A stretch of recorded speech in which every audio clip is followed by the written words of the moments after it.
I'ma flex on my ex, flex on the hoe. You still be in my head, so I'ma let you know. I realize how much I want you when I let you. This video is for those of you who have been asking me what AI tool is actually good for programmers. In this video, I am gonna show you 5 different AI tools that will help you as a programmer and also tell you which one is my favorite. Let's get started. The first one is GitHub Copilot. So GitHub Copilot is like a plug-in to your code editor that gives you suggestions as you type. You can either accept the suggestion or reject it. And GitHub Copilot uses your code context to make those suggestions. Now, this is not new. This was released by Microsoft in 2021, and it was one of the first tools that used the GPT-3 model. That was an amazing model back then. It still is. But now we have even better models, and we are going to see some of them today. But this tool is really cool. Like when you're writing unit tests, it makes it super easy. And also when you're refactoring your code, it does help a lot. Now there are 2 ways you can use GitHub Copilot. One is with a free trial. If you sign up for a free trial, you can use it for 6 months completely free. After that, they charge $10 per month and you get 75 hours of usage per month. Now how many hours is that? Well, if you're doing like 10 minutes of coding every day, then that would be like 30 days, right? 300 days worth of coding in a year? So yeah, totally worth it if you're like a hobbyist or something.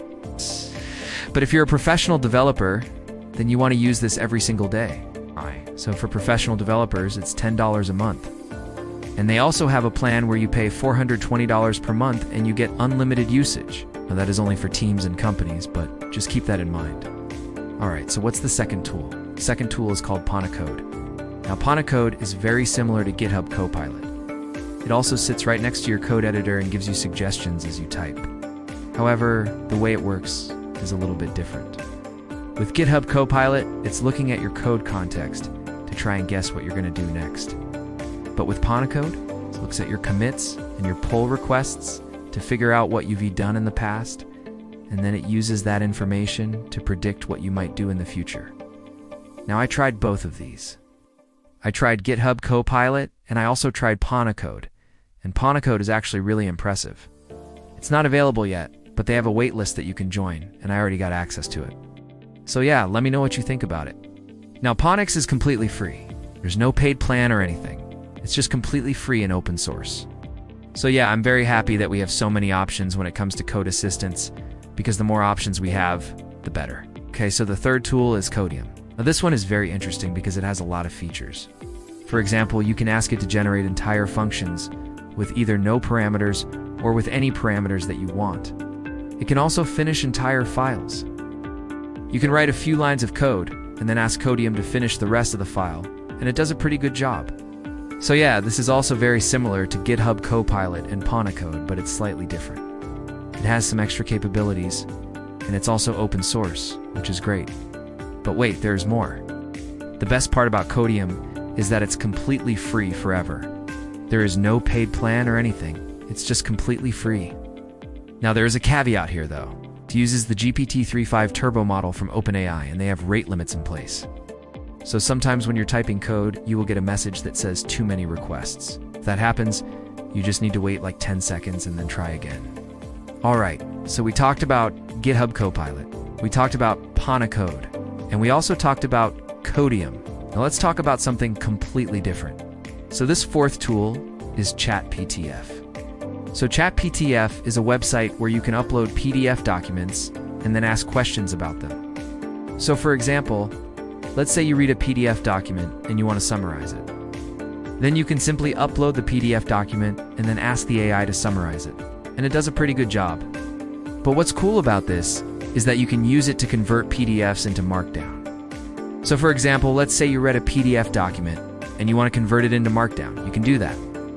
Or let's say you have a PDF document that is very long and you want to split it into multiple PDFs. You can do that as well. So this is basically like an all-in-one tool for working with PDF documents, and it uses GPT-4, which is amazing. It's completely free. There is no paid plan or anything. It's just completely free. Now speaking of free, let's talk about the fifth tool, which is Free Code Camp. Now I know what you're thinking. We've talked about Free Code Camp before. I want to remind you about it because Free Code Camp recently added a new feature that is very useful, and it has to do with their AI coding challenges. So Free Code Camp has a bunch of coding challenges that you can do to learn different things. For example, here's one that teaches you how to use promises. They have another one that teaches you how to use async and await. These are really good. There are a lot of other ones. And now they have an AI coding challenge as well. So for each one of these, you get a new project to work on. And for the AI coding challenge, you get to choose between different levels of difficulty. Once you select the level of difficulty, it gives you a project to work on. And you can actually use ChatGPT to help you solve the problem. So this is a great way to learn new things and also practice at the same time. So this is completely free. There is no paid plan or anything. It's just completely free. Now remember I said that GitHub Copilot was my favorite. Well, I kind of lied because really it's not an AI tool. It's an IDE extension. And there's a better IDE extension than GitHub Copilot. And that is called Tab9. Tab9 uses large language models to give you better code completions. Now Tab9 actually has two modes. It has a mode where it uses local LLMs, so it doesn't send your code to the cloud, and it also has a mode where it sends your code to the cloud and uses a remote LLM. Now, I prefer the remote one because the local one doesn't work that well in my experience, but hey, they do have a local one which is great. They also support a bunch of different languages and frameworks. For example, here is a list of all the different languages they support, and yeah, it works really, really well.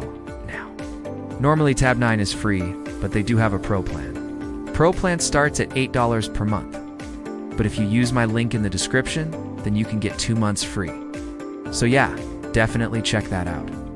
Alright, so there you have it. Those are 5 different AI tools that are really useful for programmers, and also I told you which one is my favorite. If you want to learn more about AI, then I have a playlist that you can check out. You can find it in the description below, and I'll see you in the next one.